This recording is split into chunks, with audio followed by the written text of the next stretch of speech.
Well, me and Brody come out here. Dogs is acting up, acting crazy.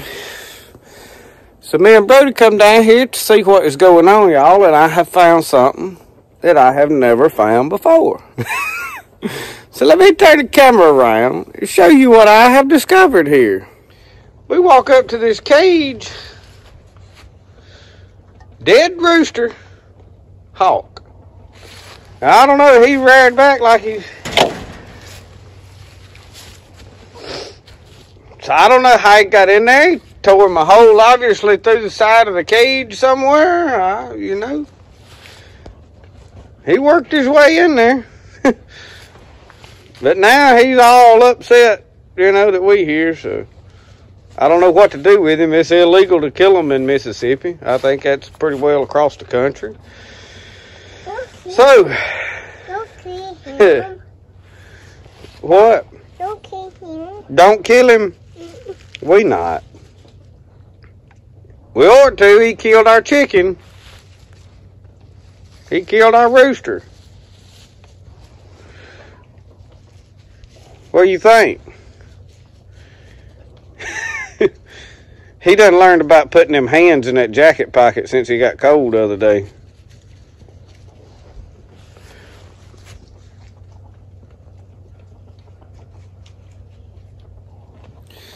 So, my question is what do you do when you got a hawk caught in a trap? Or in a cage? It ain't in a trap. It's just a chicken cage. Lord, the things I get involved in. You what? Well, you can. He done got snuggled all up beside me. Where's my bullet? Huh? Where's my bullet?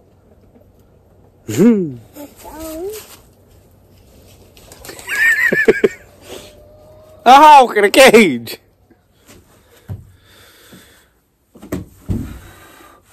I just cleaned out my ashes. I keep a bucket right here, and them coals was kind of hot, so obviously it's a metal bucket. Rake it out with this. I'm finna have to shut that door. There's a log that's still in there that is still hot. So what I was gonna do is show you routine I go through every morning. Typical way to build a fire. We've done some fire building. I've done flint and steel, ferro rods and stuff. But how you normally build a fire? Well, usually I have to build one every day out here when it's cold. And obviously that's not every day because here in Mississippi, yesterday it was 60 degrees. Me and Paul J went crappie fishing, slaughtered the crappie.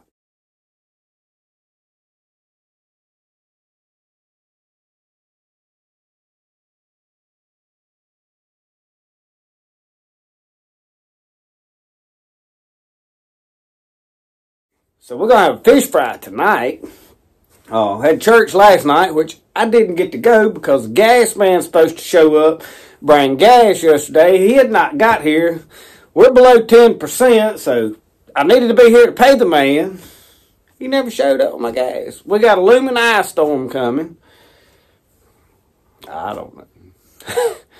So I missed church. Wasn't happy about that.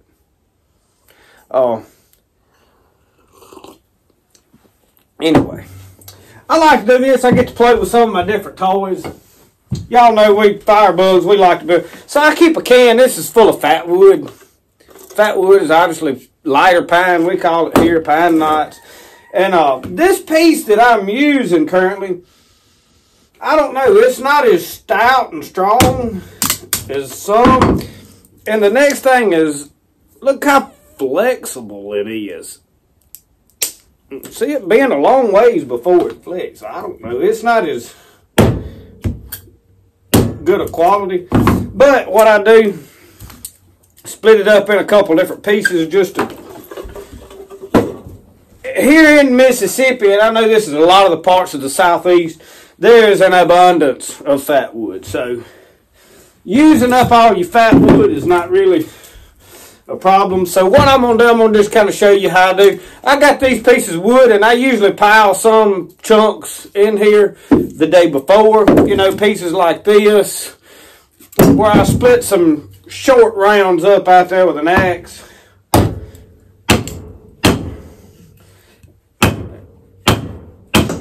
And then I just split them up right here. So I'm going to get these split up and whoa. You have to be careful. I don't want to hit my finger. And there's a couple of different techniques you can use. There's obviously this technique here. I just really don't like it. It is probably much safer. But y'all know how I am with safety, huh? My preferred way is I take and I don't hit this hard. Just enough to start it. See? And then I can, I don't know, it's just the way I like to do it. So I'm going to split these up. Brought my little toy right over there. And y'all, I use my tomahawk, different things. And I'm probably fixing to build me another tomahawk. Okay, obviously we got some warm coals back toward the back. I'm going to pull this out, hot as it is, and attempt to turn it around. Just because I want the coals up here toward the front. And I had a lady tell me on one of those, there's a group on Facebook, it's the homesteading. That is the worst group, y'all. That is full of the most obnoxious, ignorant people I have ever had to do with in my life. And I'm not talking about one or two. I'm talking about across the board. It is full of people that think of homesteading as a hobby. Like, you know, this is we live in town, but this just seems cool, and we're going to get some backyard chickens, and we're going to pretend like we're homesteading. They're against killing anything. Homesteading, you living off land, you've got to kill animals. That's just part of it. No, I am not for just, let's see what all we can kill. And this is not a blood and guts channel. But anyway, there was a lady on there talking about it. These are the worst stoves you could not keep. They leaked, smoked up the house. I said, well, that's because you don't know how to use it.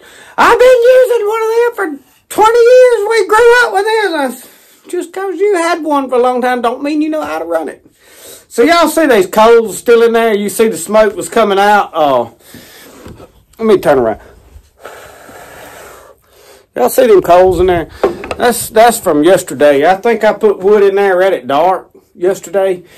So you can't tell me that it won't keep fire. And I put like one log like this big in there. You just got to know how to adjust the air on them. But anyway, King Fire Building is a big lighter. I'm for learning how to build with all different sorts of ferro rods, flint steel, bow drills, everything you can make fire out of. I'm for learning how to do all that. But that does not change the fact that when I go to build a fire, and I'm talking about 90% of the time, I'm using a big lighter. My only downfall, and I've said this before, with the big lighters, you can't tell how much fluid in it. So I've got an orange one that I've toted all winter over there, that I've held it up to the light and gauged that it was down about right here, and I was like, all right, retire it, take the tape off of it, put the tape on here, and y'all, I wrap it with tape. If I get in a bind, that is a fire extender. I very seldom use it, but it's there if I happen to get in a bind and need it. So what I'm doing is now I'm propping this, try to get y'all where you somewhat see what I'm doing in there. I know I get to talking a lot, and my videos wind up long. But y'all are here because y'all like to hear me talk. Most of you are anyway.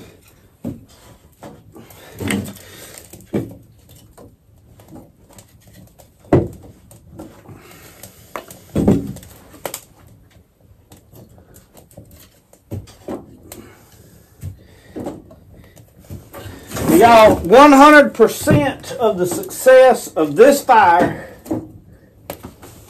is because we had wood laying right here, drying out. We got wood stacked back there dry. It's sloppy, wet, rained all night. We probably had 2.5 inches of rain, I'd say. I don't know. I didn't even look at the thing, but I mean, it rained last night. It come down in sheets for a while. It has rained most of the night. And I hadn't emptied the rain gauge, why I don't really know. So anyway, it's too wet to go out there and collect stuff and build a fire. Having our coffee. Just wanted to show y'all building a fire. We got it rolling.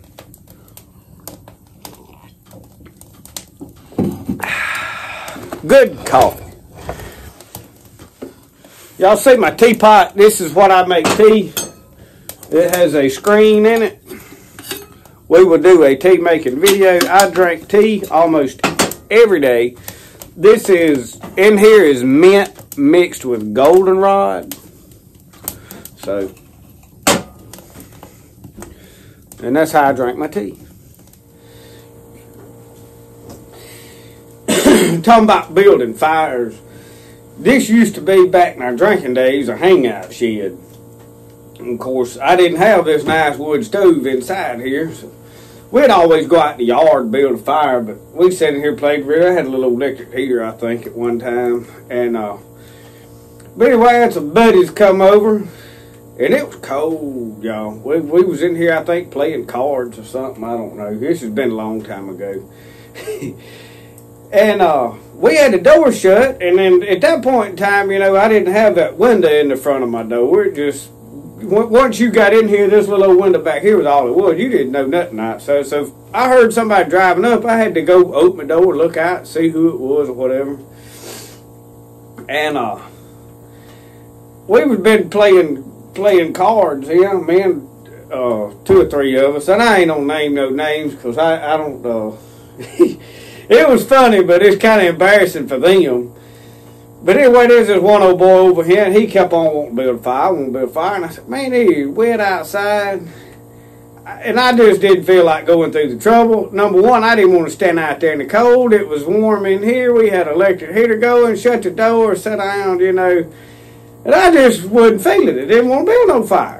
I mean, it was wet and nasty outside. It was going to be more work than it was work to build a fire. I didn't want to stand out there biting the wind. But he kept on, no, he wanted to build a fire, want to build a fire. A little bit, I thought he'd done, you know, got ready to go home, was going to leave. So he went out the door. Me and the other boys sitting here, talking, carrying on. Well, he said, well, I got to go. And he went out the door, and he stuck his head back in there. He said, you may want to come out here and check on this fire. Fire. I opened the door up, y'all, and he walked on up there, got struck, drove off. There was flames 20 foot out there. Holy crap, what in the world? Look, where's this fella at? You know, and he ain't even nowhere to be seen. I looked, he's way up yonder at the corner of the trailer. The trailer was sitting right out here at the time in front of my shed. Not my house is built over here now. We had a little single wide trailer up there. At the back corner of it, now there was a water faucet. He's up there filling up this little bucket about this big around with water. I looked down at the fire that he had made, and it wasn't in the fire ring. And I got to look at it and said, whoa, whoa, whoa. It wasn't in the fire ring at all. It was a gas can sitting there melting down. I thought, it's a miracle that I had that jug slammed full of gas, because, you know, a half full gas jug would just explode. He caught my gas jug on fire, melted it down, burned up 5 or 6 gallons of gas. I mean, they wasn't no saving at this point. He's going to tote water down here in a bucket. I said, man, I got out there, I grabbed the water hose, hooked it up right quick, come down here and went to spraying inside the building, because, I mean, this fire ring's like 6 or 8 foot maybe from the building. I'm wetting the side of it down, you know, because I'm telling you, we got flames 20 foot in the air. I mean, it's a whole gas jug burning, and I'm saying, you know, it's melting, the gas is running down the yard toward the building. My God, y'all, Don't use gas to start a fire.